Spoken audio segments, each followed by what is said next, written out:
كالريح كالريح كالريح قوية شبت كالنار كالنار كالنار. السلام عليكم ورحمة الله وبركاته. إن الحمد لله نحمده ونستعينه ونستغفره ونعوذ بالله من شرور أنفسنا ومن سيئات أعمالنا. من يهده الله فلا مضل له ومن يضلله فلا هادي له. وأشهد أن لا إله إلا الله وأشهد أن محمدا عبده ورسوله. يا أيها الذين آمنوا اتقوا الله حق تقاته ولا تموتن إلا وأنتم مسلمون. يا أيها الناس اتقوا ربكم الذي خلقكم من نفس واحدة وخلق منها زوجها وبث منهما رجالا كثيرا ونساء. واتقوا الله الذي تساءلون به والأرحام إن الله كان عليكم رقيبا.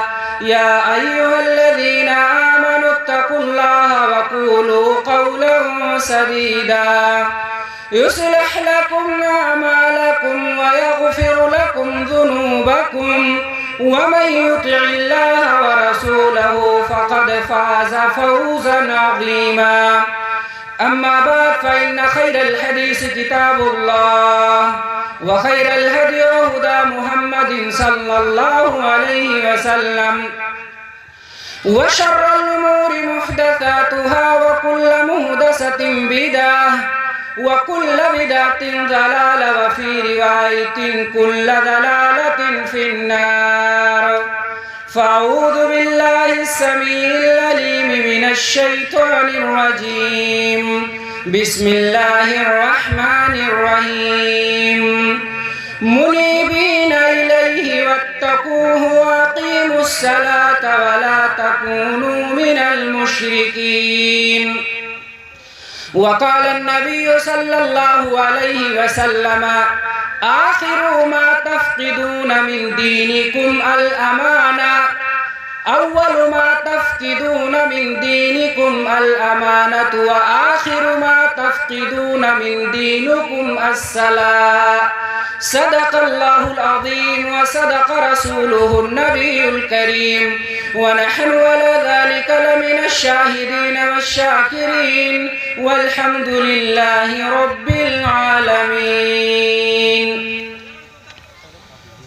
محترم علماء کرام، موزہ ڈوکم کے بزرگان، نوجوانان اور قرب و جوار سے آئے ہوئے مہمان کرام، ہر قسم کی بڑائی حمد و تعریف اس اللہ رب العالمین کے لیے جو کل کائنات کا مالک حقیقی مربی پالنہار ہے. بعدہ کروڑوں درود و سلام کے نذرانے پیش ہوں تمام انبیاء اور رسولوں کی مقدس جماعت پر، خصوصاً آخری نبی ساقی کوثر شاف روز محشر، مدینہ کے سردار، مومنوں کے دل کی بہار، مدینہ کے تاجدار احمد مصطفیٰ محمد مصطفیٰ صلی اللہ علیہ وسلم کی ذات گرامی پر. حضرات، آج کے اس پروگرام میں جس عنوان کے تحت میں آپ کے سامنے کچھ بات عرض کرنے کی کوشش کر رہا ہوں وہ عنوان ہے حقیقت صلاۃ. اللہ رب العالمین سے دعا کرتے ہیں پروردگار ہمیں نماز کی حقیقت کو سمجھنے اور نماز پڑھنے کی توفیق عنایت فرمائے. محترم سامعین، اللہ رب العالمین نے انسانوں کو بلا مقصد کے فضول میں نہیں پیدا کیا. اللہ نے ہمیں پیدا کیا تو اس کے پیچھے ایک مقصد ہے. مقصد کیا ہے؟ رب نے قرآن مقدس کے اندر ارشاد فرما دیا کہ وَمَا خَلَقْتُ الْجِنَّ وَالْإِنسَ إِلَّا لِيَعْبُدُونِ، کہ ہم نے انسان کو جنات کو اس وجہ سے پیدا کیا تاکہ وہ میری بندگی کرے، میری عبادت کرے۔ قرآن کریم کی آیت کریمہ بتلا رہی ہے، اللہ خبر دلوا رہا ہے اپنے محبوب جناب محمد رسول اللہ کے زبانی کہ اے میرے محبوب، اے کالی کملی والے، قرآن سنا دیجئے، لوگوں میں خبر پہنچا دیجئے کہ میں نے جنات اور انسان کو اپنی بندگی اور اپنی عبادت کے لیے پیدا کیا۔ یہیں پہ رک کر کے ایک لطیف نکتہ میں آپ کو بتلاتا ہوں کہ اللہ رب العالمین نے اس آیت کے اندر کہا وَمَا خَلَقْتُ الْجِنَّ وَالْإِنسَ، یہ ترتیب اپنے آپ کے اندر مفہوم ہے کہ اللہ رب العالمین نے جنات کو انسانوں سے پہلے پیدا کیا۔ اللہ نے کہا ہم نے نہیں پیدا کیا جنات اور انسان کو مگر اپنی عبادت کے لیے۔ جنات کا ذکر پہلے کرنا یہ اس بات کی دلیل ہے کہ تخلیق کے اندر، پیدائش کے اندر حضرت انسان مؤخر ہے، حضرت جنات کو اللہ نے پہلے پیدا کیا، اس کے بعد حضرت انسان کو اللہ نے پیدا کیا۔ آیت کے ذریعہ خبر دی گئی کہ اے انسانوں اور جناتوں کی جماعت، فضول میں ہم نے تم کو نہیں پیدا کیا، پیدا کرنے کے پیچھے مقصد، راز، وجہ، ریزن یہ ہے کہ ہم نے اپنی بندگی اور عبادت کے لیے تمہیں پیدا کیا۔ دوسرے مقام پہ اللہ نے یہاں خبر دیا، دوسرے مقام پہ حکم دیا کہ اے لوگو میں نے تمہیں اپنی بندگی کے لیے پیدا کیا۔ رب کا قرآن ہے، رب کا فرمان ہے، رب فرما رہا ہے یا ایھا الناس اعبدوا ربکم الذی خلقکم والذین من قبلکم لعلکم تتقون، کہ اے انسانوں کی جماعت، تم اس رب کی عبادت کرو جس نے تمہیں پیدا کیا، تم سے قبل لوگوں کو پیدا کیا تاکہ تم اللہ سے ڈرنے والے ہو جاؤ، اللہ کی شریعت کی پاسداری کرنے ہو جاؤ، رسول اللہ کی سنت پر عامل بن جاؤ۔